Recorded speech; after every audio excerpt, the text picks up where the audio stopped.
પાલિતાણા નગરપાલિકામાં 25, જિલ્લા પંચાયતમાં 3 અને તાલુકા પંચાયતમાં 15 બેઠક સાથે બીજેપીએ વિજય પતાકા લહેરાવી, જ્યારે કોંગ્રેસના થયા સુપડા સાફ।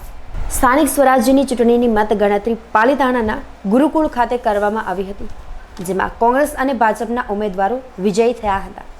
નગરપાલિકામાં ભાજપને 25 સાથે બહુમતી મળી અને કોંગ્રેસને 11 સીટ મળી, જ્યારે નગરપાલિકા ભાજપને સ્પષ્ટ બહુમતી મળી અને ભાજપે પોતાનો કબજો જમાવ્યો।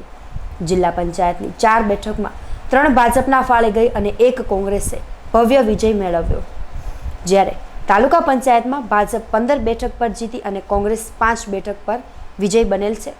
ત્યારે પાલિતાણાના ભાજપ દ્વારા ડીજે સાથે વિજયયાત્રા કાઢવામાં આવી અને સાથોસાથ પાલિતાણાના મતદારોનો આભાર વ્યક્ત કરવામાં આવ્યો હતો।